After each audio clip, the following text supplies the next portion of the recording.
Hello masters, welcome to me జీవితం మీ చేతుల్లో book reading session. Today day 49. మనము almost ఇంకా లాస్ట్ చాప్టర్స్లో ఉన్నాము. లాస్ట్ చాప్టర్ మనం చదువుకున్నది 48లో మనం చదువుకున్నది సిరి సంపదలు భోగభాగ్యాల్లో నుంచి కొన్ని పేజెస్ రీడ్ చేసుకున్నాము. ఇంకా అది కంప్లీట్ అవ్వలేదు, ఇంకొక పేజ్ ఉంది, అది మనం ఈరోజు చదువుకుందాం మాస్టర్స్. ఏం చెప్తున్నారు అంటే, సిరి సంపదలు భోగభాగ్యాలని పెంచుకోవడానికి, అలాగే మనకు దక్కింది ఏదైతే ఉందో దాన్ని చక్కగా అనుభవించడానికి, దాని పట్ల సంతృప్తిని వ్యక్తపరచడం, వాటి గురించి మనం నేర్చుకుంటూ ఉన్నాము. ఈరోజు ఏం చెప్తున్నారు అంటే, అందులో భాగంగానే చిన్న చిన్న సరికొత్త మార్పులను చూసి మురిసిపోండి అని చెప్తున్నారు. మీ సంపదలను మీరు పెంచుకోదలిచితే మీరు ఎంతవరకు అర్హులమని భావిస్తారో అంతవరకే పొందగలుగుతారు. ఒక రచయిత్రి తన సంపాదనను పెంచుకోదలిచింది. ఆవిడ దగ్గరకు వచ్చిన ఒక క్లయింట్ గురించి చెప్తున్నారు. ఒక రచయిత్రి తన సంపాదనను పెంచుకోదలిచింది. ఆమె రచయిత్రిగా నాకు చాలా డబ్బులు రావాలి అని సదా భావిస్తూ ఉండేది. 3 రోజుల తర్వాత ఆమె తరచూ వెళ్లే టిఫిన్ సెంటర్కు వెళ్ళింది. ఒక టేబుల్ పై కూర్చుని టిఫిన్ ఆర్డర్ చేసి తన రచనా వ్యాసంగంలో మునిగిపోయింది. ఆ హోటల్ మేనేజర్ ఆమె వద్దకు వచ్చి, మీరు రచయిత్రి కదా, నాకు ఒక చిన్న సాయం చేయగలరా అని అడిగారు. అతడు కొన్ని చిన్న చిన్న కార్డు ముక్కలు తెచ్చి వాటిపై వివిధ ఐటమ్స్ పేర్లను మరియు వాటి రేట్లను వ్రాయించుకున్నాడు. ఆ రోజు అతడు ఆమె దగ్గర టిఫిన్కి డబ్బులు తీసుకోలేదు. ఆ చిన్న సంఘటన ఆమె జీవితంలో మార్పుకు నాంది అయింది. తర్వాత ఆమె తన స్వంత పుస్తకాలని అమ్ముకోవడానికి బయలుదేరి వెళ్ళింది. ఇది ఇక్కడ ఎలా చెప్పొచ్చు అంటే, ఆ టిఫిన్ సెంటర్కి మామూలుగా వెళ్ళింది. ఆమె కోరిక బలంగా లోపలేముంది, తన రచయిత్రి కాబట్టి తన రచనల ద్వారా సంపాదనను పెంచుకోవాలని ఉంది. అందులో తప్పేమీ లేదు. తనకున్న ఒక స్కిల్ని ఆ విధంగా ఆమె ఉపయోగించుకోవడం అనేది. సో మామూలుగా టిఫిన్ సెంటర్ దగ్గరికి వెళ్తే ఆమెకు అవకాశం ఎలా వచ్చింది? బికాస్ ఆమెకు లోపల సంకల్పం ఉంది, డబ్బులు ఎక్కువగా కావాలి, ఎక్కువగా రావాలి, ఎక్కువగా సంపాదించుకోవాలి తనకున్న కళతోని, ఆ రచయిత్రి కదా అని చెప్పేసి తను అలా అనుకుంటూ ఉంది. కాబట్టి అక్కడ ఏ విధమైన ఆపర్చునిటీ దొరికిందంటే, ఈమెను చూసి అతను, నువ్వు రచయిత్రివి కదా, నాకు ఒక చిన్న సాయం చెయ్యి అన్నట్టుగా చిన్న చిన్న కార్డు ముక్కలు తెచ్చి, ఆయన హోటల్ కాబట్టి వాటి పేర్లు రాయించుకొని వాటి రేట్లు అట్లాంటివన్నీ ఈమె సలహాతో, బహుశా రచయిత్రి కాబట్టి ఏమైనా ఆయనకు అనుకూలమైన విధానంలో రాసిచ్చి ఉంటుంది. ఇప్పుడు మనం వెళ్తే చూస్తాం కదండి, హోటల్స్లో రకరకాలుగా మార్కెటింగ్ చేయించుకుంటారు. అందులో కూడా నవ్యత్వం ఉండాలి, నూతనత్వం ఉండాలి, చూడగానే అట్రాక్ట్ అవ్వబడాలి. అదే బోర్డు సింపుల్గా ఒక నల్ల బోర్డు మీద రాసి ఈరోజు ఐటమ్స్ ఇది ఇది అని చెప్పి కూడా రాయొచ్చు వాళ్ళు. అది అప్పటికే ఫేమస్ కానీ హోటల్ ఉందనుకోండి, అది చూడగానే ఏదో మామూలు హోటల్ ఉన్నట్టుంది, ఈ బోర్డు మీద రాసి పెట్టాడు, ఏముంటాయో ఏంటో అన్నట్లుగా లోపల మనకే తెలియకుండా ఒక ఫీలింగ్ ఉంటుంది. అదే ఒక ఫ్యాన్సీ బోర్డు మీద కలర్స్తో అట్రాక్ట్ చేస్తూ, ఏ విధంగా అయితే కస్టమర్ని అట్రాక్ట్ చేయగలిగే విధంగా ఉంటుందో రాశాడు అనుకోండి, అట్లీస్ట్ హోటల్ ఇనిషియల్ డేస్లో రన్ అవ్వడానికి అవన్నీ చాలా బాగా ఉపయోగపడతాయి. లోపలికైతే రావాలి కదా, లోపలికి వస్తే ఫుడ్ ఎలా టేస్ట్ ఉంటుంది తెలీదు. ఇప్పుడు మనం ఫస్ట్ టైం వెళ్ళినప్పుడు ఆల్రెడీ దానికి రికగ్నేషన్ ఉందనుకోండి, నల్ల బోర్డు కాదు కదా, మీరు ఏ బోర్డు పెట్టకపోయినా మన హోటల్ ముందు కస్టమర్స్ ఉంటారు. బికాస్ ఆల్రెడీ పాపులర్ అయిపోయింది. పెద్దగా నేను మళ్ళీ మార్కెటింగ్ టెక్నిక్స్ వాడాల్సిన అవసరం ఉండదు, ఇనిషియల్గా వాడాల్సిన అవసరం ఉంటుంది. సో అలా ఆవిడ రాసిచ్చింది ఏదో అతనికి హెల్ప్ అయినట్లుంది. అక్కడ ఆ విధమైన ఆలోచన ఆవిడకి ఏదో తన రచయిత కాబట్టి ఉపయోగించుకునే విధంగా అది అది హెల్ప్ అయ్యి ఉంటుంది. దానితో క్లియర్గా రాయలేదు ఏ విధంగా హెల్ప్ అయింది అనేది, కానీ ఆమె జీవితంలో మార్పుకు నాంది అయ్యింది అని అనిందనమాట. అంటే అది ఏదో రకంగా ఆమె సంపాదించుకునే మార్గానికి తన దగ్గర ఉన్న రచయిత్రి స్కిల్స్ ప్లస్ ఇక్కడ హోటల్ మేనేజర్ అడిగినది ఏదో ఒక టాస్క్ ఉంది కదా, ఆ టాస్క్ అది ఉపయోగపడింది అని మనం అర్థం చేసుకోవాలి. అంటే మనకు సంకల్పం అనేది ఉంటే, మనకు స్కిల్ సెట్ ఉండి హార్డ్ వర్క్ చెయ్యగలిగితే కంపల్సరీ ఏదో ఒక రూపంలో అవకాశం దొరుకుతుంది అనేది ఇక్కడ మనం అర్థం చేసుకోవాలి. ఇక్కడ హోటల్ అని ఎందుకు ఇచ్చారు అంటే, అది జస్ట్ నార్మల్ థింగ్ అక్కడ, కానీ అక్కడ కూడా ఆమెకు ఒక పెద్ద లైఫ్ టర్నింగ్ పాయింట్ దొరికింది ఆమెకి. తను ఏదైతే కావాలనుకుంటే అలా మనకు అనుకోని విధంగా తెలియని విధంగా అవకాశాలు వస్తూ ఉంటాయి. అవేర్నెస్‌తో ఉండి మనం గ్రాబ్ చేసుకోగలగాలి. మనలో ఉన్న కోరికేంటి, సంకల్పం ఏంటి, మనకెప్పుడు అవేర్‌నెస్‌లో ఉండాలి. తెలియాలి. నాకు బాగా చదవడమే కోరికనుకోండి, అది నాలో ఎప్పుడు ఆ సంకల్పం గట్టిగా ఉండాలి. నేను ఏది చూసినా అది నా చదువుకు హెల్ప్ అవుతుందా అనేది నాకు ఇమ్మీడియేట్‌గా థాట్ రావాలి. ఇది నాకొచ్చిన అవకాశమా? థాట్ రావాలి. ఇప్పుడు నేను క్లాసెస్ తీసుకుంటున్నాను మెడిటేషన్. ఒక దగ్గర నుంచి ఆపర్చునిటీ వచ్చింది. ఓహ్! ఇంకా నాకు జ్ఞానం పెంపొందించుకోవడానికి ఇది ఆపర్చునిటీ అని నేను తెలుసుకోగలగాలి. అప్పుడే నేను దాన్ని అవకాశంగా ఉపయోగించుకోగలను. అదర్‌వైస్ అందరూ అడుగుతారు, ఇట్స్ ఓకే పర్వాలేదు అన్న టైప్‌లో వెళ్ళిపోతూ ఉంటది. సంకల్పం, అవేర్‌నెస్, దానికి తగ్గ కష్టపడే తత్వం, అది అది చేశామనుకోండి, ఏదైతే కావాలని కోరుకుంటున్నామో అది దొరుకుతుంది. అతడు కొన్ని సిరి సంపదల్ని, భోగభాగ్యాల్ని, మీకొచ్చిన వాటిని గుర్తించండి. ఎలాగా? అంతటా ఉన్నటువంటి సంపదలను చూసి మురిసిపోండి. రెవరెండ్ ఐకే అని పేరొందిన క్రిస్టియన్ ధర్మ ప్రచారకర్త న్యూయార్క్‌లో ఉండేవాడు. అతడు రోడ్డుపై నడిచి వెళ్ళేటప్పుడు మంచి మంచి రెస్టారెంట్లని, పెద్ద పెద్ద భవనాలని, మొబైల్స్‌ని చూస్తూ అవన్నీ నా కొరకే, అవి నా కొరకే అని బిగ్గరగా చెప్పుకునేవాడట. అన్ని fancy stores, banks, shopping malls, showrooms, cinema థియేటర్లు, షిప్పులు, ఏరోప్లేన్‌లు, హెలికాప్టర్లు అన్నీ ఉండేవి మనకు ఆనందాన్ని అందివ్వడానికే, కంఫర్ట్స్‌ని ఇవ్వడానికే. వీటన్నింటిని మీ జీవితంలోకి ఆహ్వానించండి. ఇవన్నీ మీకు అందుబాటులో ఉన్న సంపదలేనని భావించండి. అవి మీ కొరకేనని మీరు భావిస్తే, అవి మీ చైతన్యంలో భాగమైపోయి, మీరు కోరుకున్నప్పుడు వాటిని అనుభవించగలుగుతారు. ఇక్కడ మనం ఎగ్జాంపుల్ చెప్పుకోవచ్చు. లెట్స్ సే మనం ఇండియాలో చూస్తూ ఉంటాము. ఇండియాలోనే ఎందుకన్నానంటే ఇక్కడికొచ్చాము అంటే ఆల్రెడీ ఒకసారి ఫ్లైట్ ఎక్కినట్లే కదండీ! అందుకని ఫ్లైట్ ఎగ్జాంపుల్ తీసుకుందాము అని చెప్పేసి నేను అలా అన్నాను. సో, ఇండియాలో ఇప్పుడు ఒక ఊర్లో ఉన్నారు అనుకోండి. వాళ్ళెప్పుడు ఇంతవరకు ఎప్పుడు ఫ్లైట్ ఎక్కలేదు. జస్ట్ పైన వెళ్తుంటే చూడ్డమే. విమానం అంత పైనెక్కే గాలి మోటార్ నాకెక్కే అదృష్టం ఉందో లేదో. మనకెక్కడిదిలే అదృష్టం.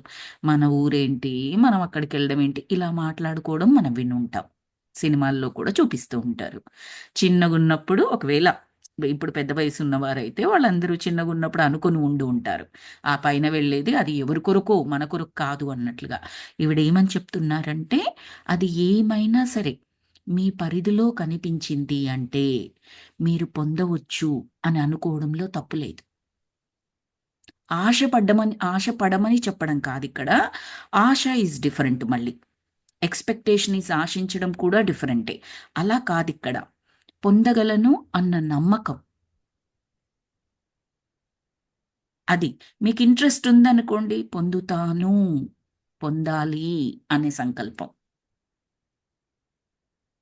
అది పెట్టుకోమని అది ఏమైనప్పటికీ చాలా లిస్ట్ చేశారేమిక్కడ. షాపింగ్ మాల్స్ అన్నారు, ఫ్యాన్సీ స్టోర్స్ అన్నారు, బ్యాంక్స్ అన్నారు. ఇప్పుడు బ్యాంక్ ఉంది. అందులో నేను జాబ్ చేయగలను. చాలా పెద్ద జాబ్ చేయగలను. షోరూమ్స్ ఉన్నాయి. ఏదో నాకు శారీస్, జ్యువెల్లరీ ఏదో పిచ్చి అనుకుందాము. ఆ స్టోరు అందులోకెళ్తుంటే ఖచ్చితంగా ఈ స్టోర్‌లో నుంచి నేను ఎప్పుడైనా డైమండ్ జ్యువెల్లరీ కొంటాను. లేదు ఏదో బిగ్ డ్రెస్, బిగ్ శారీ ఏదో కొనుక్కుంటాను. సంథింగ్ లైక్ ఏదో ఫర్నిచర్ స్టోరు. అందులో ఉన్న ఫర్నిచర్ చాలా ఇష్టం నాకు. కానీ చాలా ఎక్కువ రేట్లవి. కానీ నేను కొనగలను. కొంటాను. దానికి తగ్గట్టుగా ఆ సంపాదన మన దగ్గరకొచ్చి పడుతుంది. లేదు. ఏ లాటరీనో తగులుతుంది మీకు. అందులో నుంచి ఆ ఫర్నిచర్ ఫ్రీగా ఇవ్వబడుతుంది. ఇంకా ఎన్ని ఆప్షన్సో చెప్పలేమండి. హౌ అనే పార్ట్ మనకక్కర్లేదు. హౌ ఎలా వస్తుంది అనేది. సంకల్పం అది చూసినప్పుడు నాకెక్కడుంటుందిలే, నాకా అదృష్టం లేదులే అని దాన్ని దూరం పెట్టకుండా ఇన్‌కేస్ మీకు ఇంట్రెస్ట్ ఉన్నట్లయితే. దూరం పెట్టకుండా అవన్నీ పొందగలను. ఏమని చెప్తుంది? బిగ్గరగా చెప్పుకునేవాడట. అది నా కొరకే. అంటే అలా మనం చెప్పుకోవచ్చు అని ఆవిడ చెప్తున్నారు. మనం బిగ్గరగా చెప్పుకోక్కర్లేదు. ఎట్ ద సేమ్ టైమ్ నిరాశ పడక్కర్లేదు. ఇది నాకు సంబంధించింది కాదు, నాకు దొరకదు, నాకు రాదు. అలా మనకు కావాల్సిందైతే నేను చెప్పేది. అన్నీ కోరుకోమని కాదు ఇక్కడ చెప్పడం. ఒక్కొక్కరికి ఒక్కొక్క రకమైన ఇంట్రెస్ట్‌లుంటాయి. నాకు ఇల్లు అంటే చాలా ఇష్టమండి. చాలా చాలా ఇష్టం. ఎంత ఇష్టమో అంటే నేను సరదాగా అంటూ ఉండేదాన్ననమాట. అంటే నాకు ఇల్లు అంటే ఇలా పెద్దగా అలా అలా ఉండదు. కంఫర్ట్స్ నాకంటూ కొంచెం నా మైండ్‌లో పిక్చర్ ఉంటుంది. ఆ పిక్చర్స్ ప్రకారం ఆ కంఫర్ట్స్, ఆ నీట్‌నెస్, ఆ ఆర్గనైజ్డ్, ఆ అందం ఏదైతే ఉంటుందో, చిన్నది, పెద్దది అది పెద్దగా ఉండేది కాదు నాకు. సో, అలా నాకు పిక్చర్ ఉండేది. ఇంట్లో వాడుకునే వస్తువులు ఏవైతే ఉంటాయో, మనం ఎలక్ట్రానిక్ పరికరాలు తెచ్చుకుంటాము, కిచెన్‌లో ఐటెమ్స్ తెచ్చుకుంటాము. అవన్నీ ఎందుకు తెచ్చుకుంటాము? కంఫర్ట్ కొరకి. మనకు ఉపయోగపడాలి, మన టైం మిగలాలి, మనకు కాస్త సహాయపడాలి. అంతే కదా! సో, నాకు ఆలోచనలు, ఐడియాస్ వస్తూ ఉంటాయన్నమాట. అది నాకు ఎప్పుడు ఒకటి నేను ఇండియా మిక్సీ వాడుతూ ఉండేదాన్ని. వాడుతూ ఉన్నప్పుడు దాంట్లోని ట్రబుల్స్ తెలుస్తూ ఉంటాయి గదా! అబ్బా! ఇలా చేయొచ్చు కదా! వీళ్ళు ఎందుకు ఫీడ్‌బ్యాక్ తీసుకోరు కస్టమర్స్ దగ్గర నుంచి? ఇది బాగా సౌండ్ వస్తుంది. సౌండ్ తగ్గించొచ్చు కదా! లేదు, దాన్ని క్లీన్ చేసేటప్పుడు ఇబ్బందవుతోంది. ఈ క్లీనింగ్‌కి ఈజీ అయ్యేట్టుగా వీళ్ళు మిషన్ కానీ, ఆ జార్ కానీ చెయ్యొచ్చు కదా! ఒకసారి అలా పెట్టేసి వదిలితే అది 2 మినిట్స్ రన్ అయిందనుకో, 2 మినిట్స్‌లో మనం పక్కన ఇంకో పని చేసుకుంటాం గదా! దాన్ని పట్టుకునే నిల్చోవాలి. ఇప్పుడు ఇడ్లీ పిండి, దోస పిండి రుబ్బుతాం మనము. దానికి ఓ 10, 15 నిమిషాలు మొత్తం పడుతుంది. మనం మొత్తం రుబ్బుకోవాలి అంటే. పక్కకు కదలడానికి ఉండదు. స్టక్ అయిపోతాము. అబ్బా! అలా కాకుండా నేను ఆ జార్‌లో పెట్టేసి బటన్ ఆన్ చేస్తే అయిపోయేంత వరకు ఉంటే ఎంత బావుండు. అండ్ అలాగే క్లీనింగ్ కూడా ఈజీ అయితే ఎంత బావుండు నాకు. 15 నిమిషాల్లో ఇంకో పని చేసేసుకుంటాను కదా! ఇలాంటి ఐడియాస్ వచ్చేవి. ఇప్పుడు కాదు. మొదటి నుంచి ఉండేవి నాకవి. అప్ ఇప్పుడు నాకు అవేర్‌నెస్‌లో ఉంటూ ఉంటాను కాబట్టి, ఆ రోజు నేను 20 ఏండ్ల కిందనో, అప్పుడు నాకు ధ్యానము తెలియదు. ధ్యానం చేస్తే ఎనర్జీ వస్తుందని తెలీదు. ఇలా అనుకోవాలని తెలీదు. మేనిఫెస్టేషన్ అన్న వర్డ్ కూడా తెలీదు నాకప్పట్లో. ఇప్పుడు నా ఇంట్లో వస్తువులు చూసినట్లయితే, ప్రతి ఒక్కదాన్ని ఎంతో అంటే అసలు ఈ వస్తువు ఇలా ఉంది అనంటే, ఆ రోజు నేను కోరుకోబట్టే గదా! ఈరోజు నాకొచ్చింది అనేది ఈ రోజు నాకు అర్థమవుతూ ఉంటది. ఈ రోజు ఇన్ ద సెన్స్ ఇప్పుడు. ఈ ఫ్యూ ఇయర్స్ నుంచి. నేనిప్పుడు చపాతీ పిండి కలుపుతానండి. ఇంతకుముందు నా చేతులతో నేను కలుపుకునేదాన్ని. ఒక 2 ఇయర్స్ బ్యాకో, 3 ఇయర్స్ బ్యాకో ఒక మిషన్ తీసుకున్నాను. ఎంత హాయిగా ఉందో. దాంట్లో అది పెట్టేస్తే అది ఇక్కడ ఉండే వాళ్ళందరికీ తెలుస్తుందనుకోండి. యూఎస్‌లో ఉండే వాళ్ళకి స్టాండ్ మిక్సర్ అని ఉంటుంది. డో మేకర్ అనేవి కూడా ఉంటాయి. సో, అందులో పెట్టేసాననుకో అది అది పని చేసేస్తుంది. ఆ 5 మినిట్సో, 10 మినిట్సో. నేను హ్యాపీగా ఇంకో పని చేసుకుంటాను. అది పెట్టేసి నేను ఒక 10 మినిట్స్ మెడిటేషన్ క్లాస్ పిల్లలకి తీసుకోవాలంటే నేను తీసేసుకోవచ్చు. నాకక్కడ ఒకే టైంలో 2 పనులవుతున్నాయి. నేనొక ఎగ్జాంపుల్ లాగా చెప్తున్నాను. అది ఎప్పటినుండో ఉంది. జస్ట్ ఒక ఎగ్జాంపుల్ లాగా చెప్తున్నాను ఆ మెషిన్ గురించి. మనకొక వెట్ గ్రైండర్ ఉంటుంది. మిక్సీ చేసే పని అక్కడ చేస్తుంది. అలా మనకు కిచెన్‌లో ఉండే ఎలక్ట్రిక్ పరికరాలు కానీ, మన కంఫర్ట్ పెంచే పరికరాలు కానీ ఏవైతే ఉన్నాయో, అవన్నీ కూడా మనకేదైతే కావాలి, ఎలాగైతే అనుకూలం ఉంటుంది, మనం వాడుతున్న దాంట్లో ఏదైతే ఇబ్బందుంది, అది ఎలా బెటర్ కావచ్చు అన్న థాట్ చేశారనుకోండి, ఆ బెటర్‌మెంట్ ఈరోజు కావచ్చు, రేపు కావచ్చు, ఇంకొక సంవత్సరం తర్వాత కావచ్చు, ఖచ్చితంగా మీ పరిధిలోకొచ్చి తీరుతుంది. ఆ సంకల్పం గట్టిగా ఉన్నట్లయితే. ఇప్పుడు నేను మూవ్ అయిన ఇల్లు కూడా 3 ½ ఇయర్స్ అవుతుంది కొత్త ఇంటికొచ్చి. ఆల్మోస్ట్ ప్రతి ఏరియా నేను చూసుకున్నట్లయితే ఎప్పుడో నేను సంకల్పం చేసుకున్నవే అవన్నీ. ఇలా ఉంటే బావుండు, ఇలా ఉంటే బావుండు. కొన్నైతే ఆహ్, ఖచ్చితంగా మీరు నమ్మొచ్చు. నేను ఎగ్జాక్ట్‌గా ఎలా పిక్చర్ చేసుకున్నానో, ఎలా విజువలైజ్ చేసుకున్నానో అలాగే ఉన్నాయి. ఇంకా వింత ఏంటంటే, మాకిక్కడ యూఎస్‌లో కాంట్రాక్టర్స్ కట్టిస్తారు. మేము లిమిటెడ్ ఆప్షనే ఉంటుంది మాకు చూజ్ చేసుకోవడానికి. కంప్లీట్ కస్టమైజ్డ్‌గా ఉండే ఆప్షన్ తక్కువగా ఉంటుంది. ఇప్పుడిప్పుడు కొంతమంది బిల్డర్స్ ఇస్తున్నారనుకోండి. నాకు నా టైంలో అది నేను కరోనా టైంలో తీసుకున్నాననమాట. సో, నేను కొంచెం కస్టమైజేషన్‌కెళ్ళాను. ఇది పెట్టండి, ఇదొద్దు, ఇక్కడ కావాలి, అక్కడ కావాలి అలా కొన్ని కొన్ని మార్పులు నేను చేసుకోగలిగాను. నాకు తర్వాత తెలిసిందేంటంటే మా ఇంటికి ఏదైతే మార్పులు చేశారో, తర్వాత ఒక 1 ఇయర్ తర్వాత మేము మూవ్ అయిన తర్వాత 1 ఇయర్‌కి ఒకసారి వెళ్ళాల్సొచ్చినప్పుడు అతను చెప్పాడట మా వారికి. మీకేవేవైతే చేశామో అవిప్పుడు చెయ్యట్లేమండి మేము. ఎందుకు అంటే మాకు చేసిన డిజైనింగ్ ఫేజ్‌లో కొన్ని మార్పులు చేశారనమాట. అది కరోనా టైం కాబట్టి వాళ్ళకి మెటీరియల్స్ అంతా చాలా లేట్‌గా వస్తూ ఉండడం జరిగింది. కాబట్టి డిజైనింగ్‌లో మార్పులు చేస్తే, మార్పులు చేయగలిగినంత టైం వాళ్ళకుండింది. కాబట్టి మాకు మార్పులు చేశారు. ఆ తరువాత వాళ్ళకి మార్పులు చేస్తే టైం ఎక్కువగా పడుతుంది. అంటే కస్టమర్‌కి వాళ్ళు హౌస్ త్వరగా ఇవ్వలేరనమాట. కాబట్టి అలాంటి మార్పులు, టైం ఎక్కువ పట్టే మార్పులు మేమిప్పుడేమీ చేయట్లేము. మీ వరకే చేయగలిగాము. నాకు నా ఫ్రెండొచ్చి చెప్పింది. "ఇవింక చెయ్యట్లేరంట శ్రీప్రియ. మీవి మేమడిగాము" అని చెప్పేసి కూడా చెప్పింది. నాకైతే ట్రూలీ మిరకిల్ అనిపించిందండి. ఆ మార్పులవి నాకు కావాల్సినయి. ఇంకొకరికి అది అవసరం ఉండొచ్చు, అవసరం లేకపోవచ్చు. బట్ నాకు కావాల్సినయి నాకు ఆ టైంలో దొరికాయి. అవి అంతకు ముందు ఎగ్జిస్ట్ అవ్వలేదు ఆ బిల్డర్‌తో. ఆ తర్వాత కూడా ఆయన తీసేశాడు. ఆ టైంలో. అంటే యూనివర్స్ చూడండి ఎంత కేర్ తీసుకుంటది మన గురించి. మనం అలా కేర్ తీసుకుంటున్నప్పుడు మనం అనుకోవచ్చా? నాకిదేం సాధ్యం? నాకెక్కడ దొరుకుతుంది? నా మొహానికి దొరుకుతుందా? నా బడ్జెట్ అంత కాదు కదా! ఇలా రకరకాలుగా మనని మనము అలా డిగ్రేడ్ చేసుకోవచ్చా? అస్సలు కూడదు. మనకు మనం మాత్రమే ఇంపార్టెన్స్. ఆ యూనివర్స్‌కి ప్రతి లివింగ్ బీయింగ్ ప్రతీదీ ఇంపార్టెంటే. ఒక చీమ కోరిక కోరిందంటే యూనివర్స్ మనకెంత ఇంపార్టెన్స్ ఇచ్చిందో ఆ చీమకు కూడా అంతే ఇవ్వాలి. జస్ట్ ఎగ్జాంపుల్‌గా చెప్తున్నాను. చీమ అంటే చిన్నది మన కంటికి కూడా కనిపించదు అనుకుంటాము. రైట్. అలాంటి దానికి గూడా ఈక్వల్ ఇంపార్టెన్స్ ఇస్తది యూనివర్స్. అంత కేర్ తీసుకుంటది మాస్టర్స్. సో, ట్రస్ట్ యూనివర్స్ పైన. మనకు కావాల్సింది క్లారిటీ ఉండడం. తరువాత దాని గురించి గట్టి సంకల్పం తీసుకోవడం. ఆ తర్వాత అవేర్‌నెస్‌లో ఉండడం. అవేర్‌నెస్‌కి మనకు తెలుసు ఫార్ములా ఏంటో. ధ్యానం చేస్తూ ఉండడం, ధ్యానానికి సంబంధించింది, జ్ఞానానికి సంబంధించిన పాత్‌లో ఉండడం. వినడం, చూడడం, చెయ్యడం వాటెవర్ మీకేది కుదిరితే అది. దాని ద్వారా అవేర్‌నెస్ పెరుగుతుంది. మనకేదైతే అందించబడుతుందో, ఏదైతే అవకాశం వస్తుందో తెలుసుకుంటాం. ఇది నా కొరకే వచ్చింది. నేను ఆ రోజు అనుకున్నాను 20 సంవత్సరాల కింద అనుకుంటే, ఈరోజు నాకది ఇవ్వబడింది అని మీకెప్పుడైతే తెలుస్తుందో, మనసులో నుంచి కృతజ్ఞత పొంగిపోతుందనమాట. యూనివర్స్‌కి ఆ కృతజ్ఞత అనేది highest energy form. One of the highest energy form. మనం ప్రేమ, క్షమ, కృతజ్ఞత ఇవన్నీ కూడా హైయెస్ట్ ఎనర్జీ ఫార్మ్స్ అనమాట. దాని ద్వారా తెలియచేస్తున్నామంటే, ఆ పర్టిక్యులర్ టైంలో మన యొక్క ఎనర్జీ స్టేట్ ఎక్కడుంది అంటే హైయెస్ట్ ఉంది. అలాంటివి నీకు మళ్ళీ అందించబడతాయి. అంటే దశ తిరిగింది అని అంటాం చూడండి, అలా తిరిగిపోద్ది. ఇంకంతే. అవే బ్లెస్సింగ్స్ ఎంతో చక్కగా మళ్ళీ రిపీట్ అవ్వడం, పెరగడము, ఇంకా పెరగడము. ఆ లూప్‌లో అలా ఉండిపోతాం. దశ తిరగడం ఎక్కడ తిరిగింది? నా బ్రెయిన్ సెట్ మారింది. నేను ఆలోచించే విధానం మారింది. పాజిటివ్‌గా ఆలోచిస్తున్నాను at any given point of time. నాకేదైనా చిన్నది అందించబడితే మురిసిపోతున్నాను. కృతజ్ఞత చెప్పుకుంటున్నాను. నా సంకల్పానికి చెప్పుకుంటాను. ఆ యూనివర్స్‌కి చెప్పుకుంటాను. ఆ యూనివర్స్ ఎవరెవరి ద్వారా నాకిప్పించిందో దాన్ని, ఎవరెవరిని చూజ్ చేసుకుందో ఆ వ్యక్తులందరికీ ఖచ్చితంగా కృతజ్ఞతలు తెలియజేస్తాను.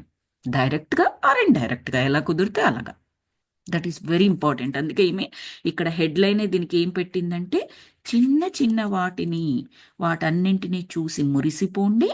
మీకొచ్చిన భోగభాగ్యాల్ని, సిరి సంపదల్ని అవి ఏ రూపంలో ఉన్నా సరే గుర్తించండి. టేకెన్ ఫర్ గ్రాంటెడ్‌గా తీసుకోకూడదు. నాకిప్పుడు ఇల్లొచ్చేసింది. వచ్చేసింది. నేను కష్టపడ్డాను నాకొచ్చింది. నా డబ్బులు నాకొచ్చాయి. కరెక్టే. నేననేది కరెక్టే. అందులో నా డబ్బులు, నా కష్టం నేను ఆలోచించుకున్నాను వచ్చింది కరెక్టే. అవన్నీ నాకున్నా కూడా రావాలని ఏమీ లేదండి. నాకొస్తది అన్న నమ్మకం నాకు లేకపోతే రాదు. నాలో కృతజ్ఞతా భావం లేకపోతే రాదు. వచ్చిన తర్వాతనైనా కూడా నేను కృతజ్ఞతా భావంతో లేననుకోండి, అది అక్కడే ఆగిపోవచ్చు. ఆ బ్లెస్సింగ్స్ ఏమైనా ఉంటే. అదేమీ కర్స్ కాదక్కడ. నువ్వు కృతజ్ఞతలు చెప్పలేదు కదా! యూనివర్స్ నీకు నచ్చింది ఇవ్వదు అని కాదక్కడ దాని మీనింగు. నా మైండ్ సెట్టే తీసుకోవడానికి రెడీగా లేదు. నేను డోర్ క్లోజ్ చేస్తున్నాను. డోర్ దగ్గర బయట మనకు కావాల్సింది తీసుకొని యూనివర్స్ నిల్చుందనుకోండి, నేను డోర్ క్లోజ్ చేసి పెట్టాననుకోండి, ఎలా వస్తుంది లోపలికది? రాలేదు కదా! అలా మన డోర్స్ మనం క్లోజ్ చేసుకోవడం. యూనివర్స్ శాపం ఇవ్వడము, దేవుడు శాపం ఇవ్వడము, కృతజ్ఞత చెప్పకపోతే ఇవ్వడా? అలా కాదండి ఇక్కడ మనం ఆలోచించుకోవాల్సింది. మనం డోర్స్ క్లోజ్ చేస్తున్నాము అని అర్థం చేసుకోవాలక్కడ.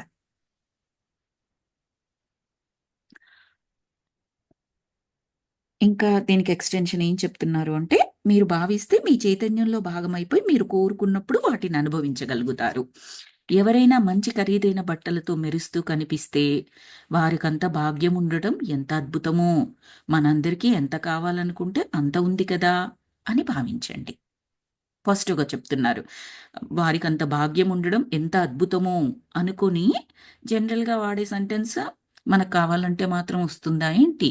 వాళ్ళు అదృష్టవంతులు. మనకంత అదృష్టం ఉండొద్దు ఇలా అనుకుంటూ ఉంటాము. అలా కాదట. మనందరికీ మనం ఎంత కావాలనుకుంటే అంత ఉంది కదా! నాకింకా కావాలనుకోండి. ఇంకా కావాలని కోరుకోండి.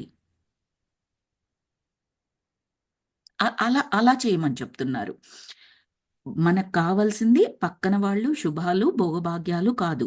మనకు కావాల్సింది మన శుభాలు, భోగభాగ్యాలు. అంటే దీన్నెలా అర్థం చేసుకోవచ్చు అంటే, పక్క వాళ్ళ శుభాలు, భోగభాగ్యాలు ఉంటే మనస్ఫూర్తిగా అభినందించండి.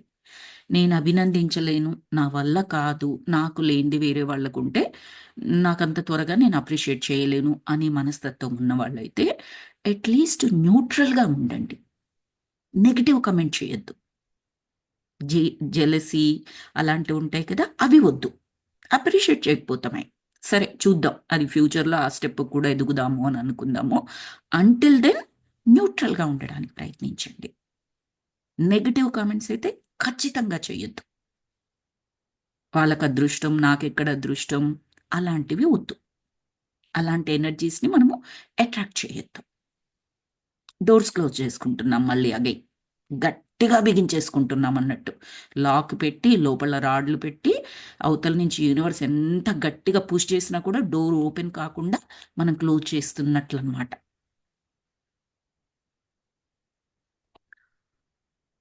ఇంకా ఏమంటున్నారు? అయినా వీటిని మీ సొంతమని భావించకండి. ఇది కైండ్ ఆఫ్ మనకు భగవద్గీతలో చెప్పేది. మనం కేవలం వాటిని కొంతకాలం పాటు వాడుకుంటాము. తర్వాత అవి వేరొకరికి సొంతమవుతాయి. కొన్నిసార్లు కొన్ని ఆస్తులు ఒకే కుటుంబంలో కొన్ని తరాల వరకు ఉంటాయి. అయినా కూడా అవి కొన్నేళ్ల తర్వాత వేరొకరికి చేరుతాయి. ప్రవహించటం అనేది ప్రకృతి యొక్క ఒక అద్భుతమైన రాగము. చాలా బావుందండి వాక్యము. ప్రవహించటము అనేది ప్రకృతి యొక్క ఒక అద్భుతమైన రాగము. వస్తువులు వస్తుంటాయి, పోతుంటాయి. మనం దేనినైనా పోగొట్టుకుంటే అది కేవలం దానికన్నా ఎంతో ఉన్నతమైన దాన్ని మనకు అందివ్వడానికి ఒక చోటుని ఏర్పరిచిందని భావించాలి. నాకు చాలా నచ్చిందండి వాక్యం. ఇంకా ఏం చెప్తున్నారంటే అదే మనకు భగవద్గీతలో చెప్తారు కదండీ! ఏదైనా కూడా అనుభవించండి. ఇది నాది, నా కొరకే, నాకు మాత్రమే అన్నట్లుగా ఉండి, దాంతో అటాచ్‌మెంట్ పెట్టుకోకూడదు. డిటాచ్డ్‌గా దేవుడు ఆ పైనుంచి కిందికి మనం వస్తున్నాము అంటేనే మనకి ఏదైతే ఉన్నాయో కోరికలు తీర్చుకోవచ్చు. ఆశలు, ఆశయాలు ఏవైతే ఉన్నాయో అన్నీ అమలుపరుచుకోవచ్చండి. తినొద్దు, తాగొద్దు, ఎంజాయ్ చేయొద్దు, నవ్వొద్దు అలా ఏది ఉండదు. అస్సలే ఉండదలాగా. కానీ అది లేకపోతే నేను ఉండలేను. ఆ వస్తువు లేకపోతే నా వల్ల కాదు. ఆ మనిషి లేకపోతే నాకు అవ్వదు. ఇది ఖచ్చితంగా ఉండి తీరాలి అనేది వేరే రకమైన సెన్స్‌లో అనుకోవాలి మనం. రిజిడ్‌గా కాదు. అటాచ్‌మెంట్‌తో కాదు. Non attachment. డిటాచ్‌మెంట్ అనేది వెరీ బ్యూటిఫుల్ టర్మ్ అండి అది. ఆహ్, అలా ఉండాలి. ఎందుకంటే ఆస్తుల గురించి చెప్పారు. కుటుంబంలో ఒకరి నుంచి ఇంకొకరికొస్తుంది. అది ప్రవహిస్తూ ఉంటది. మనమేమి పైకి తీసుకెళ్ళలేం కదా! ఎంత కూడగట్టుకున్నా, ఏం చేసినా కూడా ఇక్కడ అనుభవించడానికే. సంతృప్తిగా, సంపూర్ణంగా మీకెంత కావాలో అంత అనుభవించండి. కానీ దాది సొంతమని భావించకండి. అది ప్రవహించే నదిలాగా. ఒక దగ్గర ఆగిపోతుంది అని అలా అనుకోకూడదు. తర్వాత లాస్ట్‌లో మనము దేనికైనా పోగొట్టుకుంటే అది కేవలం దానికన్నా ఎంతో ఉన్నతమైన దాన్ని మనకు అందివ్వడానికి ఒక చోటుని ఏర్పరిచింది అని భావించాలి అంటున్నారు. నాకు అది చదువుతుంటే గుర్తొచ్చింది. అంతకు ముందు ప్రవహించటము అన్న పదం వాడారు కదా! సో, నాకు river and one second masters.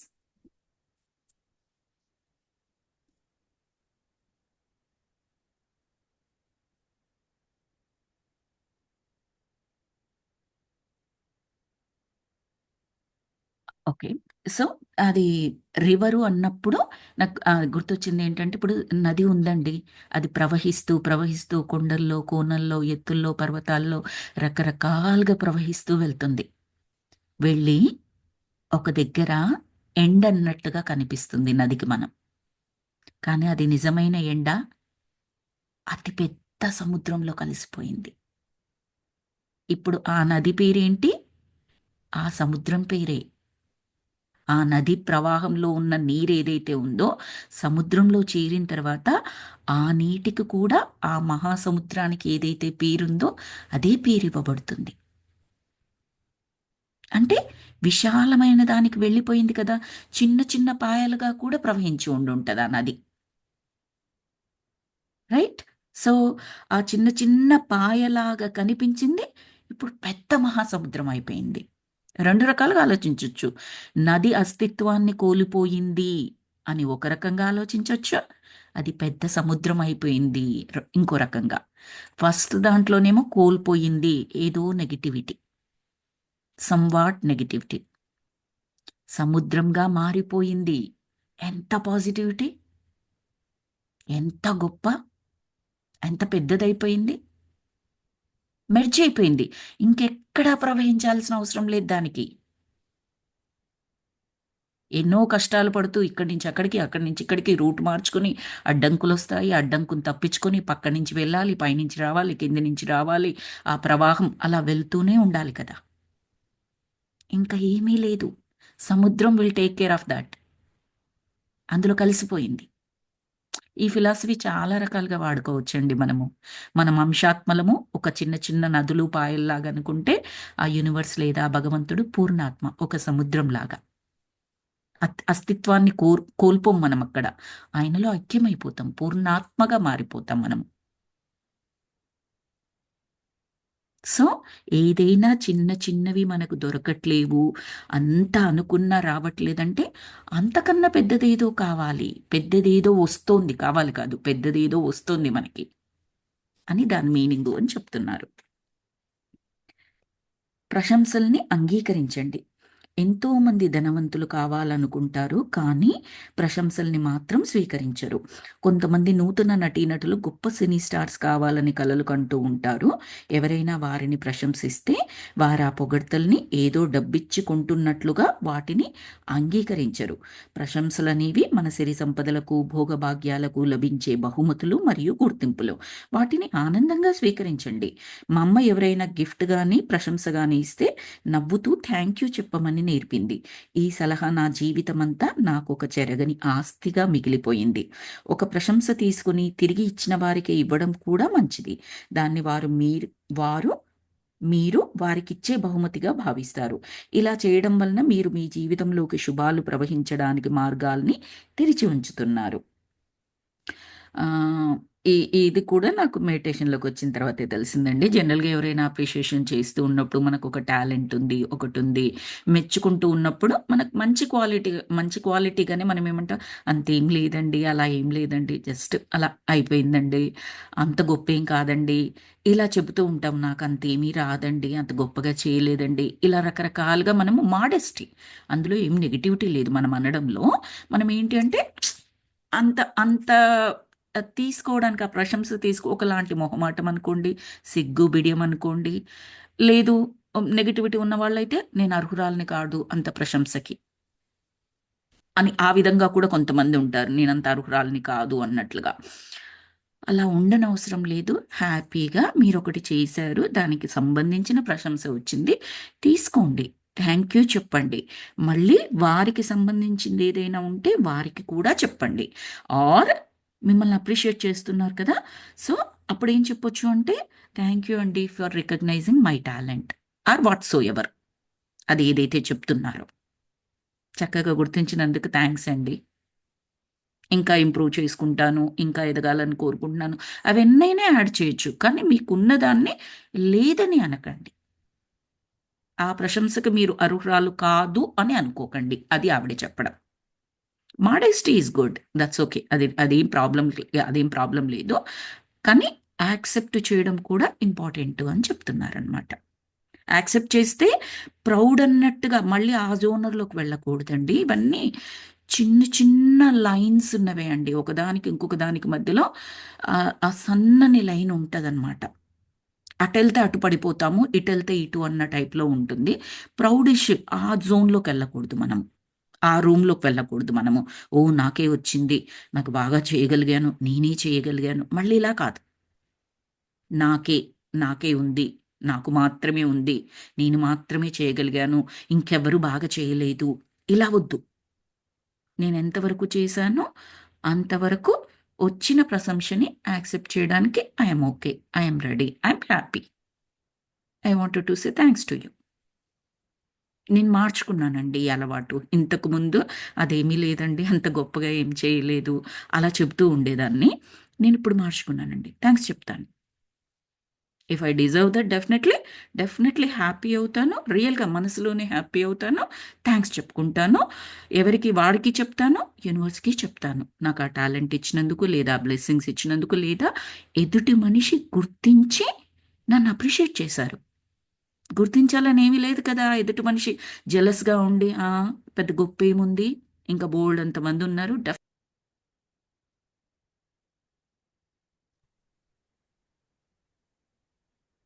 Sorry masters. అది ఇంటర్నెట్ ఇష్యూ అనుకుంటాను. సడెన్‌గా మళ్ళీ డిస్కనెక్ట్ అయ్యి కనెక్ట్ అయింది. One second. యాహ్! సో, అది మనం మార్చుకోవాలి అని చెప్తున్నారనమాట. తిరిగి గుర్తించినందుకు వాళ్ళకు అప్రిషియేట్ చేయొచ్చు మనం. It has to be like a flow, ప్రవహించాలి అని చెప్తున్నారు. రోజు ఉదయం లేవగానే మీ కొరకు ఈ సృష్టిలో ఎన్నో సంపదలున్నాయని తలుచుకొని మురిసిపోండి. మరో క్రొత్త రోజుని ఆనందంగా మీ జీవితంలోకి ఆహ్వానించండి. మీరు జీవించి ఉన్నందుకు, ఆరోగ్యంగా ఉన్నందుకు, మీకు ఆప్తులు ఉన్నందుకు, మీలో సృజనాత్మకత ఉన్నందుకు, ఆనందమయ జీవితానికి మీరొక సజీవ సమాధానమై ఉన్నందుకు సంతోషించండి. అందుకు ఈ సృష్టికి కృతజ్ఞతలు తెలుపుకోండి. మరియు ఎల్లప్పుడూ మీరు మీ యొక్క అత్యున్నతమైన చైతన్యంతోనే జీవించండి. మీలో మార్పులు జరుగుతున్న ఈ పరివర్తన ప్రక్రియని ఆస్వాదించండి అని చెప్తున్నారు.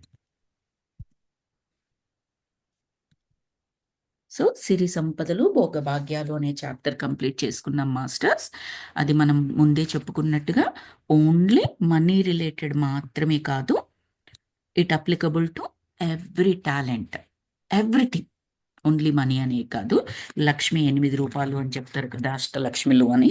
ప్రతి ఒక్క రూపానికి కూడా అది యూజ్ అవుతుందనమాట. ఇవన్నీ అప్లికబుల్ అవుతూ ఉంటాయి. సో, ఇది మాస్టర్స్. మనము ఈ చాప్టరు ఇక్కడ కంప్లీట్ చేసుకున్నాము. నెక్స్ట్ ఈవిడ అబ్బా! నా కథ అంటూ చెప్తున్నారు. స్టార్ట్ చేసుకుందామా? ఇంకా ఫ్యూ మినిట్స్ ఉంది. చెయ్యి. చేయాలా? ఓకే. ఓకే. సరే. ఆవిడ గురించి చెప్తున్నారు. ఇది చాలా చాలా ఇంపార్టెంట్ మాస్టర్స్. మొన్ననే నేనొకటి మెడిటేషన్ ఎవ్రీవేర్ గ్రూప్‌లో పోస్ట్ చేశానొకటి. ఇన్‌స్టాగ్రామ్‌లో ఒక రీల్ చూశాననమాట. క్లుప్తంగా ఉంది. ఈ లూయిస్ ఎల్‌హే గారి గురించే అనమాట. ఆవిడ ఏంటి ఫస్ట్ ఆవిడ చెప్పే దాంట్లో జస్ట్ 2, 3 లైన్‌లే. కింద క్యాప్షన్స్‌లో ఫుల్‌గా ఇచ్చారనమాట. ఫుల్‌గా ఇన్ ద సెన్స్ హై లెవెల్‌లో గాని మొత్తంగా కవర్ చేశారు. ఈవిడ చిన్నగున్నప్పుడు ఎలాంటి ప్రాబ్లమ్ ఫేస్ చేసింది.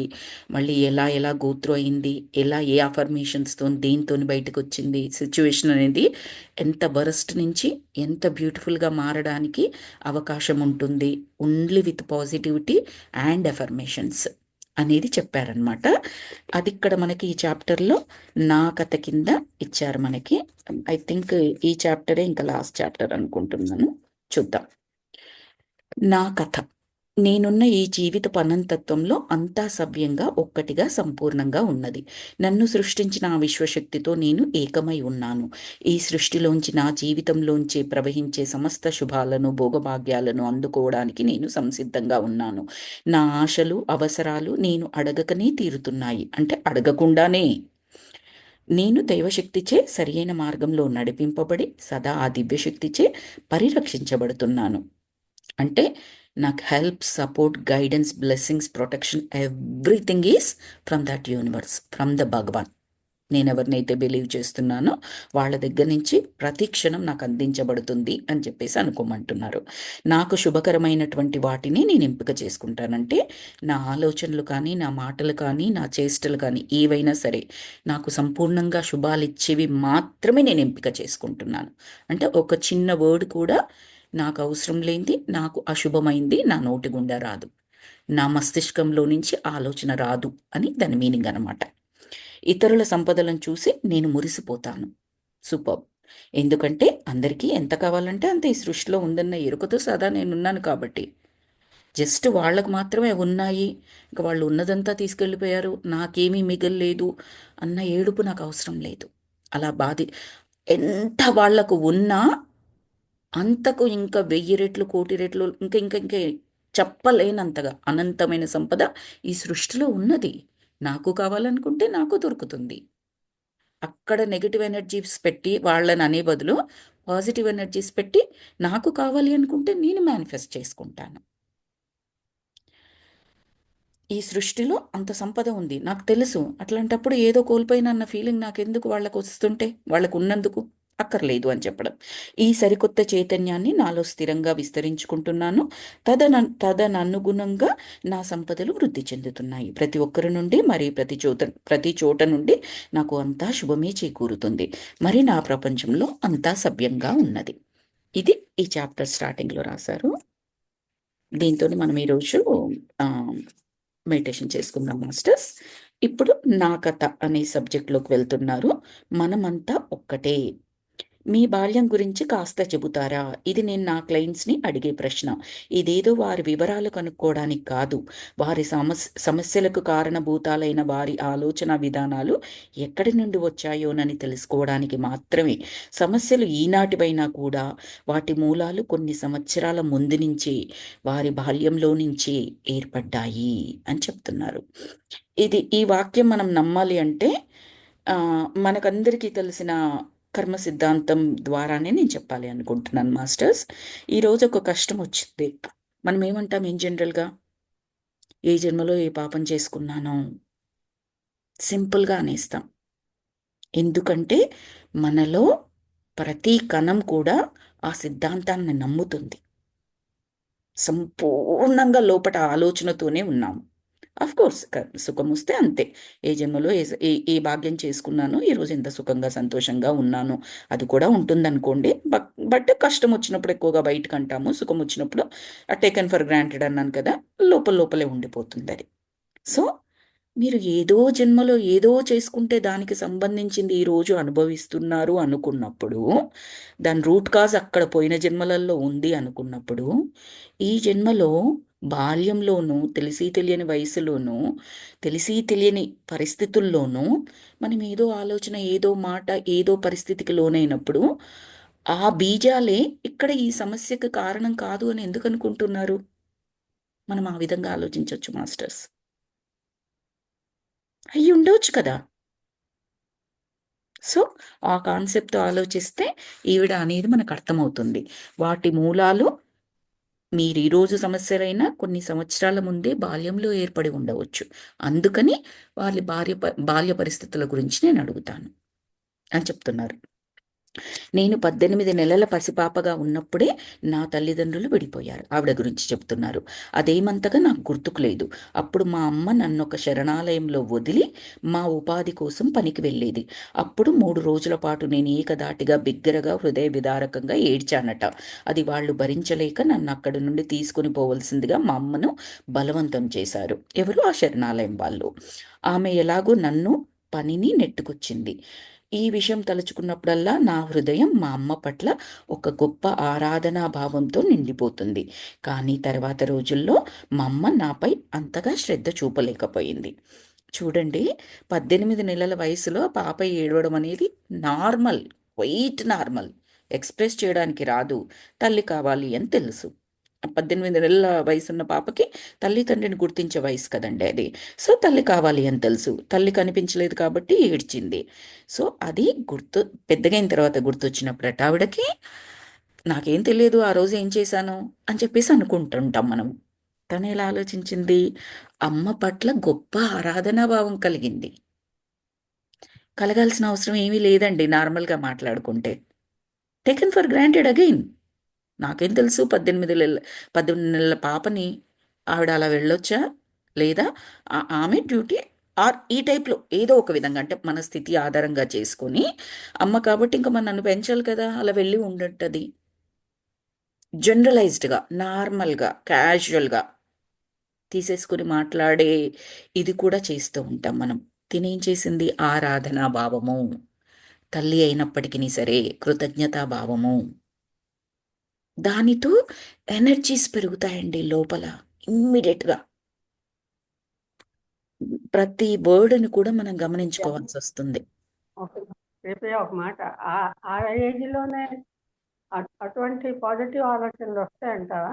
కాదు కాదు, ఆవిడ పెద్దగా అయిన తర్వాత, అప్పుడు రాలేదు. పెద్దగా అయిన తర్వాత ఆమెకు గుర్తొచ్చినప్పుడు వాళ్ళ అమ్మ మీద ఆరాధన భావం కలిగింది అంటుంది. చిన్నగా ఉన్నప్పుడు కాదు. ఈ విషయం తలచుకున్నప్పుడల్లా నా హృదయం మా అమ్మ పట్ల ఒక గొప్ప ఆరాధనా భావంతో నిండిపోతుంది. ఆ తర్వాత రోజుల్లో మా అమ్మ నాపై అంతగా శ్రద్ధ చూపలేకపోయింది అని చెప్పింది. దానికి కూడా కంటిన్యూషన్ ఇస్తున్నారు. తర్వాత మా అమ్మ రెండో పెళ్లి చేసుకుంది. అది ఆమె అతన్ని ప్రేమించి పెళ్లి చేసుకుందో లేక మమ్మల్ని పోషించడానికి చేసుకుందో నాకైతే తెలియదు. అయినా ఈ నిర్ణయం మాకంతగా మంచిగా పనిచేయలేదు. అతడు యూరోప్లో పెరిగిన జర్మన్ సంతతికి చెందినవాడు. అతడిలో చాలా హింసాత్మక భావనలుండేవి. అతడికి ఒక కుటుంబాన్ని ఎలా పోషించాలో తెలియదు. అతడి వలన మా అమ్మ నా చెల్లికి జన్మనిచ్చింది. అటువంటి పరిస్థితిలో 1930లో ప్రపంచంలో ఆర్థిక సంక్షోభం సంభవించింది. ఆ ప్రభావం మా కుటుంబంపై కూడా పడింది. మా ఇంట్లో వాతావరణం ఇంకా హింసాత్మకంగా మారింది. అప్పటికి నా వయసు ఎన్నేళ్ళంటే 5 ఏళ్ళు, 5 ఇయర్స్ మాత్రమే. దీనికి తోడు మా ఇంటి పక్క నుండే ఒక తాగుబోతు ముసలాయన, అంటే పెద్ద వయసు అతను, నన్ను ఆ వయసులో బలాత్కారం చేశాడు, రేప్ చేశాడట. డాక్టర్ పరీక్షలు, కోర్టు కేసులు, ఇది 5 ఇయర్స్ అండి అమ్మాయికి. కోర్టు కేసులు, నా సాక్ష్యాలు ఇప్పటికీ నాకు గుర్తున్నాయి. 5 ఇయర్స్ అంటే కాస్త గుర్తుండే వయసే. ఎస్పెషల్లీ పెద్ద పెద్ద ఇన్సిడెంట్స్ జరిగితే ఖచ్చితంగా గుర్తుండిపోతుంది. ఆ తర్వాత చెప్తుంది కదా, డాక్టర్ పరీక్షలు, కోర్టు కేసులు, సాక్ష్యాలు, ఇవన్నీ అంత ప్రొలాంగ్డ్ జర్నీ ఉంది అక్కడ, కాబట్టి ఖచ్చితంగా గుర్తుంటాయి. అతనికి 15 సంవత్సరాల జైలు శిక్ష విధించారు. దానికి నా తప్పన్నట్లుగా తప్పు నీదే అని చాలాసార్లు చెప్పారు. అతడు ఒకవేళ జైలు నుండి విడుదలైన తర్వాత నాపై ఎక్కడ ప్రతీకారం తీర్చుకుంటాడేమో అని అంత చిన్న వయసులో చాలా భయపడేదట. చూడండి, ఈ ఈ కష్టం ముందు కొన్ని కష్టాలు అనుకుంటూ ఉంటారు కదా అందరూ, అది చిన్న కష్టమా పెద్ద కష్టమా ఆటోమేటిక్గా తెలుస్తుంది. అఫ్ కోర్స్ కష్టం వచ్చినప్పుడు మనము పక్కది పెద్ద కష్టం చూసి కంపారిజన్ చేసుకున్న చిన్న కష్టమే అని తేలిగ్గా బయటపడేంతగా మన మనసుని ఇంకా మనం తయారు చేసుకోలేకపోతున్నాం. ఆ టైంలో మనకి ఏదైతే కష్టం వచ్చిందో అదే చాలా పెద్ద కష్టంగా ఉంటుంది. That's common, quite common. కానీ ఆ స్థితిలో నుంచి బయటపడాలి. బయటపడడమే సరి అయిన మార్గం. బయటపడగలమా? ఎవరైనా చెయ్యగలరా? Yes, of course. ఆవిడ బుక్ చదువుతున్నాం మనం ఈరోజు. ఇంకా ఉన్నారా ప్రపంచంలో ఈవిడొక్కతేనా అంటే బోల్డంతమంది ఉన్నారు. బోల్డంతమంది అంటే బోల్డంతమంది ఉన్నారు. నా బాల్యం చాలా వరకు శారీరకంగా, సెక్స్ పరంగా హింసింపబడడంతోనే జరిగిపోయింది. నేను ఆ వయసులోనే ఎంతో పనిని చేసేదాన్ని. నా ఆత్మగౌరవం చాలా వరకు దిగజారిపోయింది. ఏవో కొన్ని మంచి లక్షణాలు మాత్రం నాలో ఉండేవి. వాటిని నేను వ్యక్తపరచుకునేదాన్ని. నేను 4వ తరగతిలో ఉన్నప్పుడు నాకు జరిగిన ఒక సంఘటన,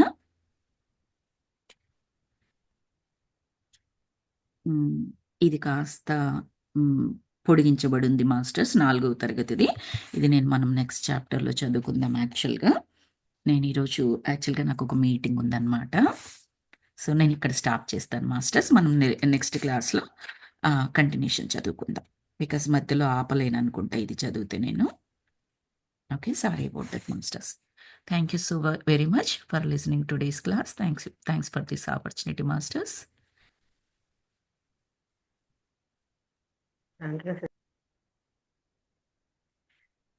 నేనున్న ఈ జీవితపు అనంతత్వంలో అంతా సవ్యంగా ఒక్కటిగా సంపూర్ణంగా ఉన్నది.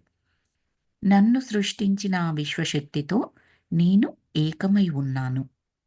ఈ సృష్టిలోంచి నా జీవితంలోకి ప్రవహించే సమస్త శుభాలని, భోగభాగ్యాలని అందుకోవడానికి నేను సంసిద్ధంగా ఉన్నాను. నా ఆశలు, అవసరాలు నేను అడగకనే తీరుతున్నాయి. నేను దైవశక్తిచే సరియైన మార్గంలో నడిపింపబడి సదా ఆ దివ్యశక్తిచే పరిరక్షించబడుతున్నాను. నాకు శుభకరమైనటువంటి వాటిని నేను నా మాటల ద్వారా, చేతల ద్వారా, ఆలోచనల ద్వారా సదా ఎంపిక చేసుకుంటున్నాను. ఇతరుల సంపదలను చూసి నేను మురిసిపోతున్నాను. ఎందుకంటే అందరికీ ఎంత కావాలంటే అంత ఈ సృష్టిలో ఉంది అన్న ఎరుకతో సదా నేను ఉంటున్నాను కాబట్టి. ఈ సరికొత్త చైతన్యాన్ని నాలో స్థిరంగా విస్తరించుకుంటున్నాను. Beautiful words. తదనుగుణంగా నా సంపదలు వృద్ధి చెందుతున్నాయి. ప్రతి ఒక్కరి నుండి మరియు ప్రతి చోట నుండి నాకు అంతా శుభమే చేకూరుతుంది. మరి నా ప్రపంచంలో అంతా సవ్యంగా ఉన్నది. నేను అర్హత పొందే అన్ని ప్రశంసల్ని కూడా అంగీకరిస్తున్నాను. సంతోషపడుతున్నాను. కృతజ్ఞతలు తెలియచేసుకుంటున్నాను. నాలో, నా జీవితంలో వచ్చే చిన్న చిన్న మార్పులను కూడా, సరికొత్త మార్పులను కూడా గమనించుకోగలిగి మురిసిపోతున్నాను. సిరి సంపదలని, భోగభాగ్యాలని గుర్తించగలుగుతున్నాను. ప్రతి క్షణం ఎంతో ఆనందంతో, సంపూర్ణ ఆరోగ్య ఆనందాలతో సంతోషంగా ఎదుగుతూ ఉన్నాను. Thanks to universe. Thanks to all the universal astral masters. Thanks to all the universal astral pyramids.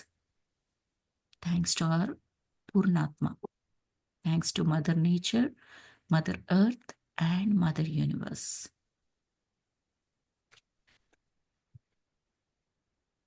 Thank you masters. Recording stop చేస్తున్నాను.